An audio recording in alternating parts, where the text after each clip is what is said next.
lembrar, nós estamos no capítulo 11 do livro No Mundo Maior, trazido através da disciplina fenomenal de Chico e da contribuição de André Luiz, neste caso. Eu vou só andar nos slides aqui, porque nós já vimos alguns na aula passada. Queria retomar a partir deste daqui. Eu acho que tem alguns pontos que nós podemos rever, relembrar, né, repensar. Então, esse capítulo traz informações de um orientador do plano maior que estava passando informações para desencarnados numa reunião de estudo. E não para que esses desencarnados aprendessem para si próprios, também para si próprios, obviamente, mas com o objetivo de aprimorar a sua capacidade de auxílio aos irmãos encarnados.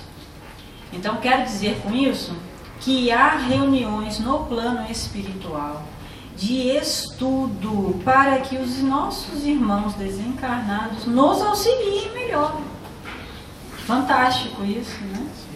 Eles estão estudando, claro que angariam em prol de si próprios, mas estão lá dispostos a melhorar a sua possibilidade de auxiliar nós que aqui estamos nesse momento lidando com a matéria e com todas as intercorrências possíveis que ela pode gerar para o nosso desenvolvimento como espírito. Então, esta frase que está aqui foi dita pelo orientador, por quem estava palestrando naquela reunião de estudo que é descrita nesse capítulo 11. Lembrando que esse capítulo vem logo em seguida àquela descrição que o Luiz, acho que trouxe para cá, né, do capítulo 10, que dizia respeito ao aborto. Isso, então, esse capítulo 11 vem logo em seguida àquele capítulo da descrição da situação bastante complicada em que Cecília se colocou e acabou culminando no desencarne tanto do possível reencarnante quanto dela mesma, né? Então, essa frase aí diz respeito ao modo como lidamos com a nossa capacidade de manipular, trabalhar e usar a energia sexual. Que num primeiro momento pode vir à nossa cabeça que se trata de atividade sexual, relacionamento para procriação, etc, etc, mas a energia sexual é muito mais que isso. Muito mais que isso. Em sua essência, ela é uma energia criadora, que nós estamos trabalhando desde há muito em nossa caminhada evolutiva e que temos o hábito de usá-la desde há muito das mais diversas maneiras, inclusive para a procriação. Mas este não é o único uso que fazemos da energia sexual. E aí lembra que nós conversamos assim, mas poxa, se isso causa tantos problemas, né? Há descrições inúmeras nos mais diversos livros, pelos mais diversos médiuns, de distúrbios relacionados a desentendimentos afetivos que levam em consideração a energia sexual, não há? Inúmeros, né? Inúmeros casos. Bom, então vamos acabar com isso, né? Se esse negócio causa tanto problema, vamos acabar com isso. Já comentamos na semana passada, né, que na verdade não é isso, né? Estas situações pelas quais passamos têm o propósito de proporcionar, vou falar por redundante, né? Mas tem o propósito de oferecer aprendizado, né? É assim que nós angariamos novos ferramentais para a nossa evolução, passando por situações, lidando com elas mais ou menos bem, tendo novas oportunidades e aprendendo, modificando-se. Não há problema algum nisso, né? A todos nós é e será sempre ofertada possibilidade de aprendizado. Sempre. A sublimação do sexo não seria atingido assim um amor mais puro, será? Então, tem um quadro aqui que a gente vai rever para lembrar isso, mas olha só, essa frase aqui, o pessoal diz, então vamos acabar com esse negócio, vamos parar com esse negócio de energia sexual, a gente não está sabendo usar isso, vamos interromper. Vem a frase do instrutor. Estas conclusões, que é a explanação que ele fez até o momento, Contudo, não nos devem induzir a programas de santificação compulsória no mundo carnal. Todo mundo, então agora acabou essa brincadeira, santificação compulsória. Não. Nenhum homem conseguiria negar, homem querendo dizer humanidade, conseguiria negar a fase da evolução em que se encontra. Nós todos estamos em fase evolutiva de trabalho, também em relação à energia sexual. E tudo bem. Isto não é um problema. Isso significa dizer que a nós cabe o entendimento fraternal. Não é só do outro, mas de nós mesmos também. Quantas vezes nos deparamos com dificuldade no terreno afetivo? Pela nossa postura, muitas vezes menos feliz, de entender o exercício pleno do amor, de ainda entender posse como algo que nos é de direito, de eventualmente desrespeitar a individualidade do próximo. Quantas vezes nós nos vemos defrontados com situações como essa? Por que não praticar o entendimento fraternal? Muitas vezes de nossa parte ainda vem a tentativa de julgar quase imediatamente. Qualquer palavra que chega a nós de uma situação, por mais simples que seja, que envolva afetividade ou sexualidade, vem na nossa mente quase que imediatamente um julgamento, esquecendo a informação sublime do Mestre. Amai ao próximo como a ti mesmo. Como te sentirias, como nos sentiríamos se estivéssemos no lugar do julgado? Estas situações já costumam ser bastante difíceis por si. Será que os envolvidos precisam da nossa falta de caridade adicional? Não, provavelmente. O mesmo acontecendo conosco mesmo. Nós também nos emaranhamos em situações desconfortáveis. Por que não nos respeitar nesse sentido? Analisar o passo menos feliz e propor reconstruir-se. Estamos falando de energia sexual, mas podemos falar sobre qualquer aspecto menos feliz na nossa experiência. Por que não revisitar-se, retomar as rédeas, levantar, desconjuntar os joelhos, e seguir? Por que temos reticência em fazer isso? Se o Mestre mesmo disse, vós sois deuses, podeis fazer o que faço e muito mais. Se ele dissesse isso pra gente agora, você vai falar, opa, tá maluco, né? Isso aí vai dar ruim, isso aí não é assim não. O Mestre confia, porque conhece a nossa individualidade, sabe, não tem dúvida alguma da nossa destinação. Mas nós temos. Nós olhamos para nós mesmos e dizemos, não vai dar isso aí, não vou dar pé isso aí não. Isso aí vai dar ruim. Não vai. Todos somos amparados diuturnamente, ainda que nos sintamos sozinhos. Por que não acreditar em nós mesmos? O entendimento fraternal passa por isso. Entender a si mesmo para entender o outro. São momentos evolutivos diferentes. Nós estamos no mesmo barco, mas estamos em momentos evolutivos diferentes. E isso é maravilhoso. Porque é também assim que nós aprendemos com o outro. Porque se todo mundo estivesse no mesmo patamar evolutivo, como é que a gente ia caminhar um degrau? Quem que ia ensinar pra gente? Não é mesmo?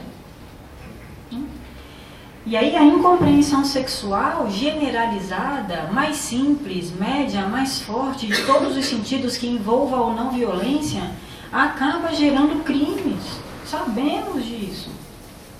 Acaba gerando processos de loucura, abrindo portas, brechas verdadeiras para processos obsessivos. Envolvendo não só a nós mesmos, mas outras individualidades. E o orientador diz o seguinte: a personalidade individual, portanto, não é obra da usina interna das glândulas, mas produto da química mental. É aquela conversa assim: então, Fernanda, mas é que sabe como é que é, né? A carne nada, né? A carne nada. Se você abandonar esta carne que veste, ela não fará absolutamente nada. Nada. Então, a personalidade é produto da química mental. Quem se responsabiliza pela química mental? Nós mesmos é que determinamos essa química mental, né? Uma certa dita, para contar um caos, né? Uma certa dita, conversando, eu era ainda bem mocinha, só não era menor porque eu sempre fui pequenininha assim, mas eu era mais mocinha, conversando com os colegas mais ou menos da mesma idade, na mocidade. E essa reticência, né, de abraçar a doutrina mais veementemente, né, tô aqui, tô lá, tô aqui, tô lá, tô aqui, tô lá, né? Vai lá, estuda um pouquinho, quando vai para praticar, obrigado, a gente se vê, né? Aí eu volto um pouquinho, estudo mais um pouquinho, estudo mais um pouco, opa, apertou agora, obrigado, a gente se vê, né? E fica nesse tô aqui, tô lá. Numa dessas conversas, mas por que esse tô aqui, tô lá, né? Um jovem, me lembro muito dele, foi muito sincero do meu ponto de vista. Eu acho que é algo que a gente sente de vez em quando. Falou assim, sabe, falou para o nosso orientador da mocidade, é que o espiritismo põe uma carga nas minhas costas que eu não gostaria de ter. E aí, orientador, mas como assim? Ele disse, porque todas as páginas que eu leio da doutrina dizem que é o meu livre-arbítrio, que dá conta de meus atos, não posso mais culpar ninguém, isso aí é chato. Não é? Eu fui sincero. Era um jovem, tanto quanto eu era naquela época, eu fui sincero, eu não quero, eu quero botar a culpa nas costas do outro, eu quero falar que foi meu amigo que me levou, eu quero falar que foi meu pai que mandou fazer, quero dizer que foi minha mãe, não é? Não existe culpa, né? É só uma noção de que nós somos os responsáveis. E isso não é ruim, é pelo contrário, isso é uma ferramenta absolutamente sensacional de evolução.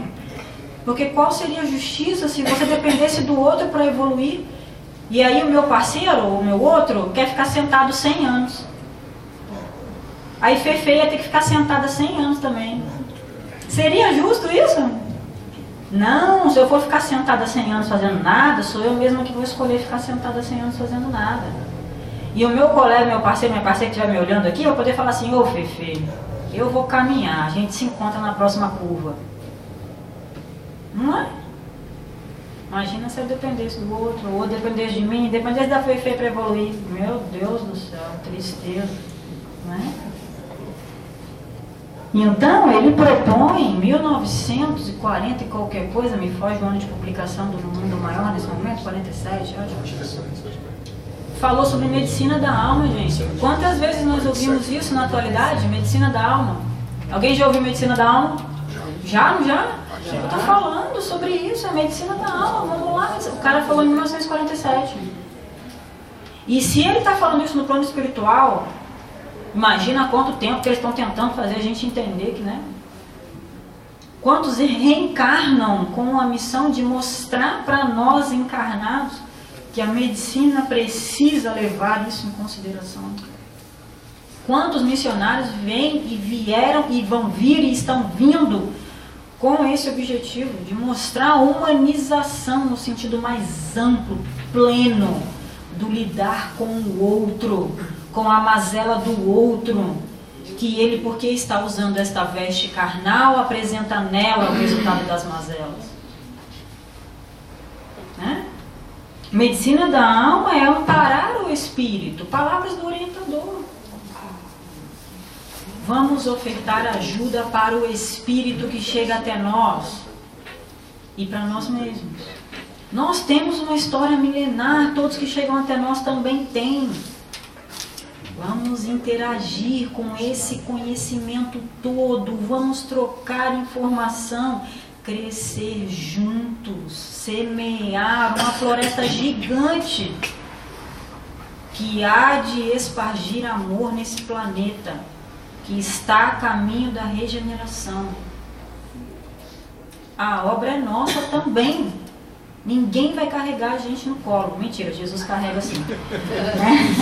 Fernanda, com relação a essa questão sob a ótica, a lei de causa e efeito, ação-reação, é muito difícil para nós encarnados, para os espíritos e para uma vítima de um crime sexual, de um estupro, ela, sendo espírita, até sendo espírita, é muito difícil de ela aceitar a situação pela ótica da lei de causa e efeito. Né? Nesse capítulo eu não vi nenhuma menção com relação a essa instrução aos espíritos, né, que abordasse essa temática. Violência. Não há informação sobre violência. E a gente sexual. sabe que aquele que é estuprado, estuprou no passado. Não há muitas, assim, como se diz, determinismo, né? Mas de qualquer forma, as provas pelas quais, por assim dizer, pelas quais passaremos nas mais diversas áreas de nossa encarnação, falamos da sexual, mas qualquer outra que pudermos e quisermos imaginar, estão relacionadas à nossa capacidade de aprender com elas. Não há colocação de pedra, por assim dizer, à nossa frente, que nós não sejamos capazes de fazer bom uso dela. Fazer bom uso da pedra não é pegar e atirá-la no primeiro que passar na sua frente. Este não é um bom uso da pedra, né? Mas às vezes é o que a gente quer fazer. Encontra uma pedra, quer fazer uma força enorme para levantar e ataca. Toma para você, dá de presente para o colega que está passando na sua frente. Esse não é um bom uso da pedra. Mas montar um alicerce da sua casa interior, para usar uma metáfora, é um bom uso da pedra. Burilar a pedra com o seu próprio trabalho e transformá-la em algo belo é um bom uso da pedra. Né? Quer dizer, não há mesmo menção nesse capítulo acerca da violência sexual. E, obviamente, é muito difícil trabalhar esse assunto com quem está nesta situação, nessa encarnação. Imagino que poucas palavras de conforto possam eventualmente surtir efeito. Mas tem um item no Evangelho segundo o Espiritismo, que do meu ponto de vista é um item sensacional, capítulo que me foge, mas aí tem 5 pontos de vista, ou é capítulo 1 ou é o 2. É claríssimo lá a ideia de nós mudarmos o ponto de vista. Exemplo simples. Se você está no calçamento, no calçamento da rua, um ônibus é grande, médio ou pequeno, na opinião de vocês? Em relação a você, né? Você está na rua e tem um ônibus do seu lado. Ele é grande, médio ou pequeno? Grande. Muito bem. Se você sobe ao último andar do prédio que está naquele calçamento, que tamanho tem aquele ônibus? Pequeno. Mudar o ponto de vista é balizar as nossas dificuldades. Colocar o seu olhar no objetivo maior, lá na frente, no tamanho real que a sua dificuldade tem. A gente pode fazer isso olhando a dificuldade do outro, que é o que a gente costuma fazer, né? Ah, tá vendo? Tem menos dificuldade que eu, coitadinha da Fefe. Injustiça. Por que tem menos dificuldade? A gente faz isso, né? Ou então mudando o ponto de vista. Saindo da caixa. Mudando o seu olhar. Olhando de fora da sua zona de conforto ou desconforto. Porque isso é olhar-se. Não é procurar em você a razão do problema, não é querer achar o culpado, não é nada disso. É olhar-se para aprender com a situação. Espernear é pouco produtivo de nossa parte. É como uma criança pequena que esperneia. O que a mãe normalmente faz? Espera um bocadinho que vai voltar, né? Espera um bocadinho, vai passar o ataque de fúria. Né? Espera um pouquinho, passa o ataque de fúria e passa. Aí você dá o aprendizado, não é assim? É o mesmo acontecendo conosco. Que agimos às vezes como crianças pequenas esperneando. Mas sim, o tema da violência sexual é absolutamente delicado nesse sentido. Mas talvez ajudar uma mudança do ponto de vista possa servir como alento. Talvez. E aí, a gente entra no tópico que o orientador frisou muito bem, que é compaixão fraternal. Não é só o entendimento, mas é compadecer-se no sentido de colaborar, ofertar a sua mão. Porque você pode entender fraternalmente. Olha só, eu entendo essa dificuldade pela qual você está passando. Realmente é muito ruim. Ponto. Vira as costas e sai. Compaixão fraterna é um ponto a mais, um passo a mais nisso aqui. Eu entendo o que você está passando, me compadeço e oferto ajuda sincera. Nem que seja ficar quieto do seu lado, apenas para você saber que tem alguém ali do seu lado. E que se você quiser chorar, gritar, reclamar, terá 2 ouvidos para te ouvir, ao menos ouvidos encarnados, que eu possa contar, né? Porque os outros... Isso é compaixão. Sair de nós mesmos e ofertar amor ao outro. E isso passa pelo entendimento, obviamente, porque se você não tem entendimento, não conseguirá ter compaixão. Mas passa também pelo amor espiritualizado. Muito interessante esse aspecto que o orientador usa, amor espiritualizado, né? Que é um amor que desconta toda a parte material, carnal, corporal, um amor no cerne da palavra, que talvez nós estejamos ainda com dificuldades de entender, mas que temos vislumbres de vez em quando, né? É o trabalho renovador. Conversamos sobre isso semana passada rapidamente. O trabalho promove renovação? Trabalho no bem, refraseando. O trabalho no bem promove renovação? Sim, certamente. Ainda que você passe 40 anos se dedicando à caridade e não ligue para aquilo, sem perceber você está se trabalhando, mesmo que conscientemente você não dê atenção para isso, né? E isso então significa evolução da capacidade espiritual? Claro que sim. E qual que é a grande benesse da evolução da capacidade espiritual? É que você cada vez vai passar pelas dificuldades com mais facilidade. Porque o seu ponto de vista está lá na frente, está no maior. O que nós estamos vendo agora, lembra, nós comentamos semana passada, é um recorte, gente, um recorte de um plano gigantesco, do qual nós temos algumas impressões. E o lindo disso é que nossa parte, não importa o tamanho dela, faz diferença. Um lago não é o mesmo se uma gota dali se for. Ah, que bobagem, claro que é. Não é não. Não é. Porque vibracionalmente somos diferentes e colaboramos diferentemente para a vibração do planeta que habitamos. Se somos diferentes, é porque precisamos de todos nós. Aí tem aquela conversa, né? Ah, mas troca de amor precisa da energia sexual. Não há possibilidade de troca de amor sem interação sexual. O que vocês acham disso? Grande mentira. Aí vem assim, o campo do amor é infinito em sua essência e manifestação. Concordam? Se nós tivermos dúvida em entender isso, olhe para esta figura, que você entenderá. Esta criatura que aí se apresenta é a prova mais perto de nós de que o campo do amor é infinito em sua essência e manifestação. Se ficarmos aqui listando os momentos em que Jesus mostrou o amor, ficaríamos a encarnação inteira conversando. Isso só dos momentos que chegaram até nós, historicamente. Imagina todos os outros. Imagina o que era ser olhado pelo Mestre. Então é o seguinte, vamos lá para a casa de Pedro, porque hoje vai rolar festa com o Mestre. Aí vai a galera na casa de Pedro, pô, vai ser bacana.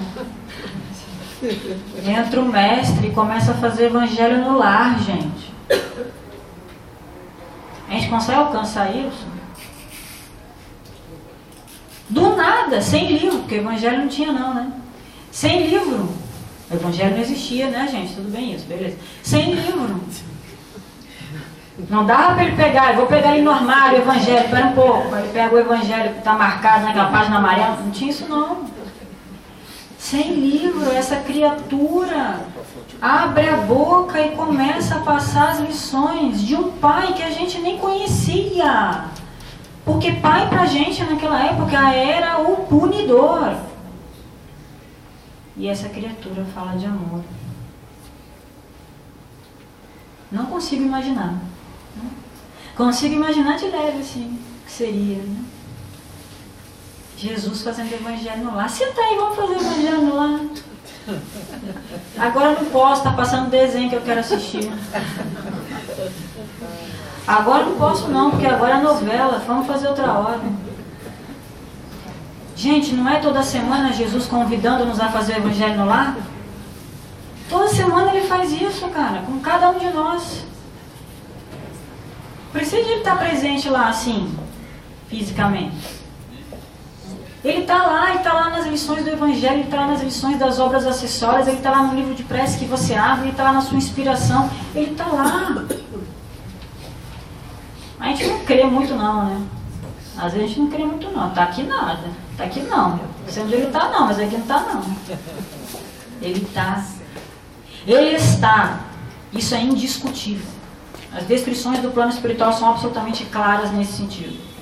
Ele disse, 2 ou mais reunidos em meu nome, lá estariam. Foi? Pronto. Então não precisa nem da gente discutir, né? Essa frase é um pouco grande, mas eu quero ler porque ela é muito importante. É a fala do próprio orientador. Importa reconhecer que o intercâmbio de forças simpáticas, afins, né? De fluidos combinados, de vibrações sintonizadas entre almas que se amam, tudo isso paira acima de qualquer exteriorização tangível de afeto, sustentando obras imperecíveis, indestrutíveis de vida e de luz nas ilimitadas esferas do universo. Posso amar o habitante 1.554.327 da China? Não conheço o cara. Maluco, como é que eu vou amar alguém que eu não conheço? É claro que você pode, está escrito aqui, intercâmbio de forças simpáticas, fluidos, vibrações entre almas, paira acima de exteriorização tangível. Paira. Não é necessário toque para transmitir amor para alguém. Não é necessário conhecer sequer. Se nós quisermos levantar uma vibração em prol do planeta inteiro, como fazemos inúmeras vezes, alguém aqui desacredita que alcance o planeta inteiro? Ah, você é doido, a minha migalhinha de luz aqui não chega nem ali na esquina. Mas a sua migalhinha de luz junta com a outra migalhinha, com a outra, 1 milhão de migalhinhas, 1 bilhão de migalhinhas, 3 milhões de migalhinhas, 7 bilhões de migalhinhas sustentam o planeta. E um dia, como dizia um orientador meu, te prepara, que tu vai ganhar um planetinha. Fica com preguiça não. Ganhar uma bolinha cheia de fogaréu lá, vai ser espírito crístico, e vai receber uma instrução, te vira aí. Vai chegar uma galera, tu vai ter que dar conta, te vira aí. Nesse momento você já está com amor pleno para doar. É Jesus sustentando o nosso planeta, gente, desde sempre. Com todas as mazelas que nós temos aqui. E vou te dizer, criatura não se desespera. Porque o ponto de vista dele é lá na frente, ele tem certeza plena dos desígnios do Pai. Pronto. É só trabalhar. Atenção para as palavras em cor mais escura. Desenvolvamos carinhosa assistência. Vamos ajudar os nossos irmãos que estão mais enrolados em relação a este comportamento, a libertar a mente, incutir neles ideias de amor santificante, mudar o paradigma, mudar o ponto de vista, olhar fora da caixa.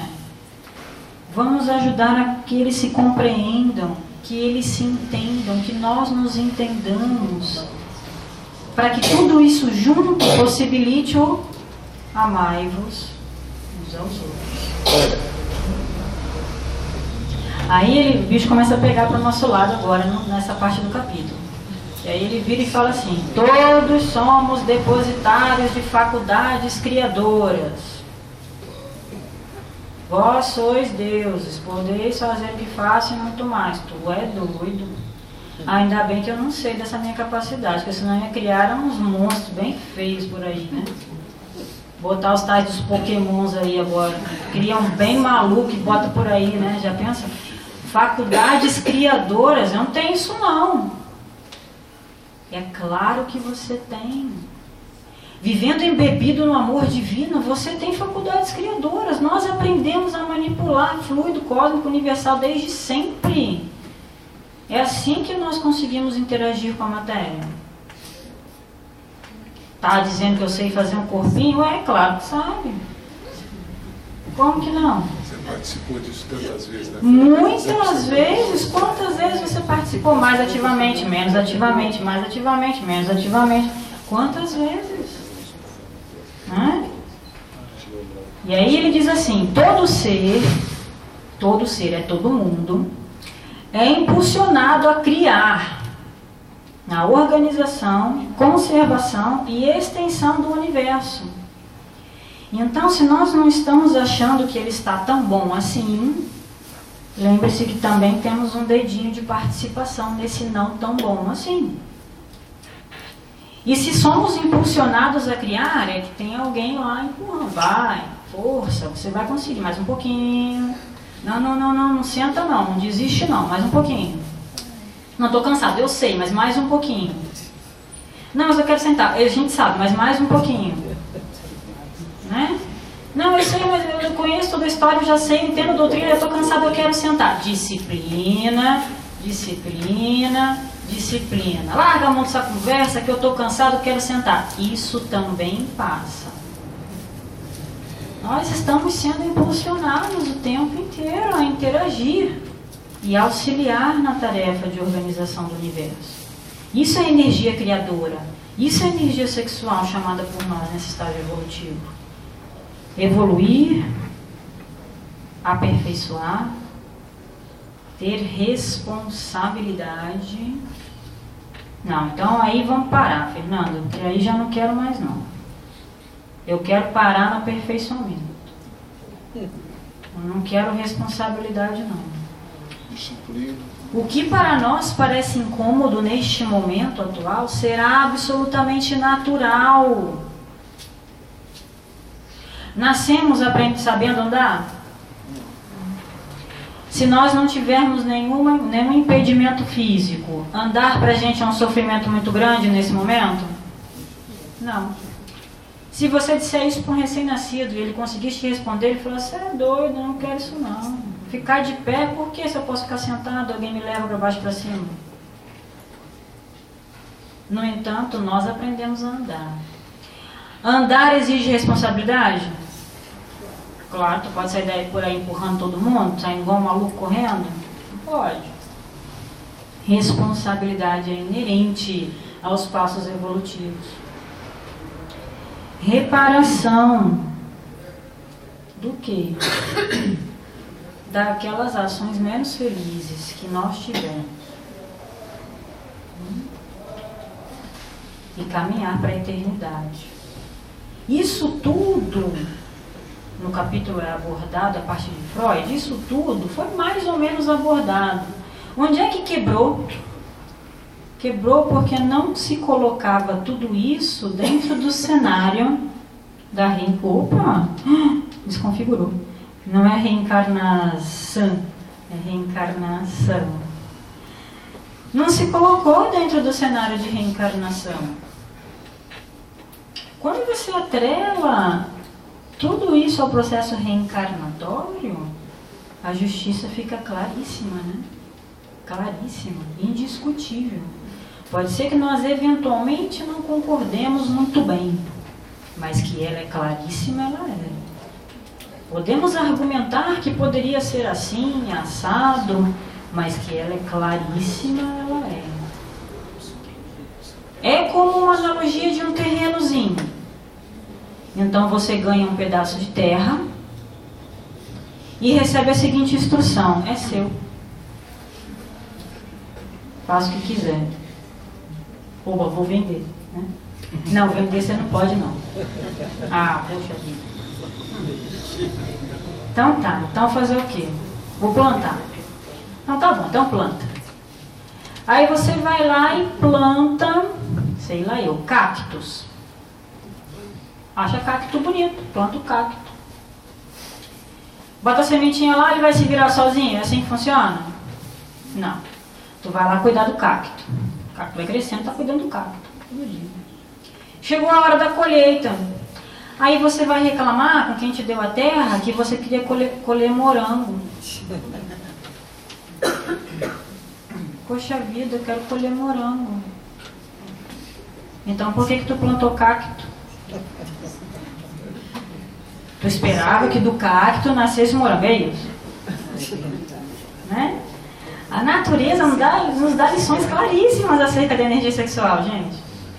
Ela se prepara total e profundamente para de uma plantação de morango sair morango. Morango. E aí você passa um tempo reclamando que você queria coletar morango e o cacto está crescendo. E você continua reclamando, mas eu quero colher morango e o cacto está crescendo. Até que o cacto começa a te espinhar. Porque tu tem que entrar lá, né? O cacto começa a te cutucar, começa a doer, ficar ruim. E aí você chora, reclama demais. Eu quero morango. Pra que tu plantou cacto? Mas como a terra é sua, lhe é ofertada a oportunidade de replantar, desde que você colhe o cacto. E na hora de colher o cacto a gente acha ruim, né? Acha ruim demais. Mas aí a gente retoma as forças, recobra, entra, se arranha todo e colhe o cacto. O que acontece com a terra? Como é que ela está? Livre. Para você fazer o quê? Plantar novamente. E aí tu vai lá e planta cacto de novo. Isso é demais. E a gente tá rindo, mas você imagina quantas vezes... a gente tá rindo, porque claro que é super engraçado. Você fala, meu Deus, que ideia de jirico. Você imagina quantas vezes o mentor nos viu plantando cacto. Outra vez. Tu tem certeza que tu vai botar essa semente aí? Oh, cacto é super legal, é isso mesmo. Bota o cacto lá, planta o cacto de novo. Eu falo, aquela coisa, né? Pra ser mentor é só sendo mentor mesmo, né? Só tendo umas quebradas de cabeça, porque tu ia ter paciência. Tu tá olhando ali o seu mentorado, vai plantar um cacto de novo. Deixa eu dar um croque na cabeça dele. Por favor, deixa eu dar um croque na cabeça dele, pra ver se ele entende que cacto não dá pra plantar. Mas não pode. Não pode, o camarada tem livre arbítrio. Tu não pode dar um croque na cabeça dele. Não pode.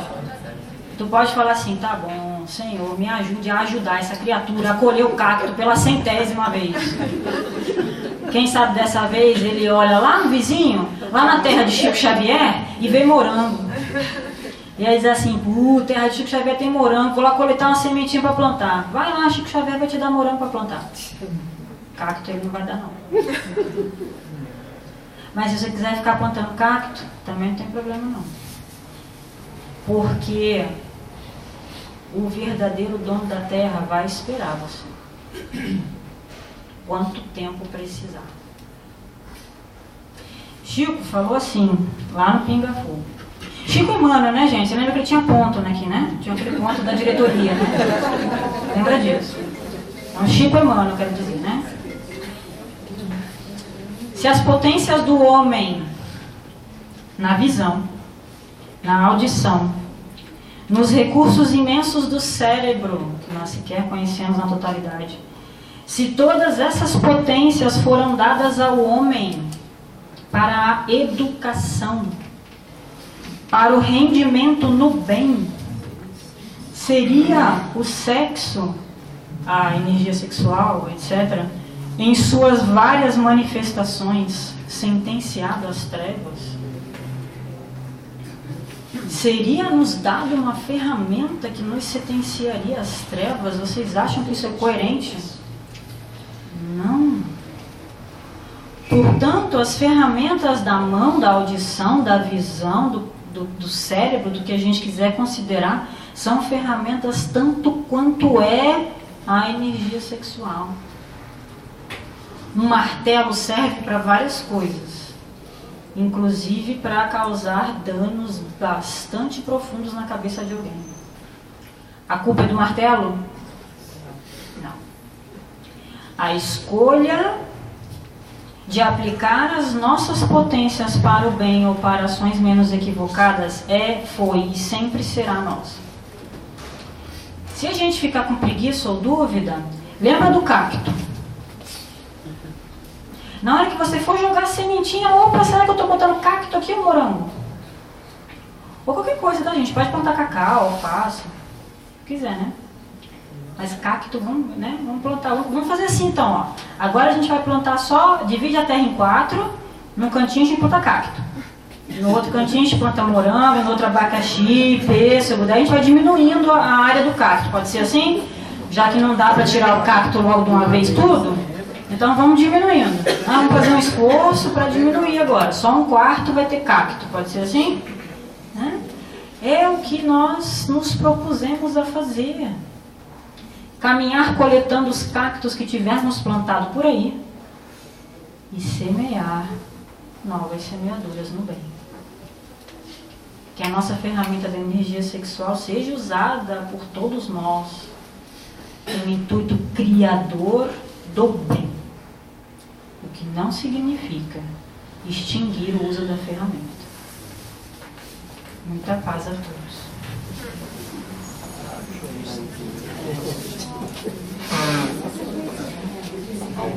Alguém tem alguma pergunta, alguma dúvida, ou quer falar alguma coisa? Eu acho que a gente tem que parar de correr atrás do prejuízo e correr na frente dele. É isso aí.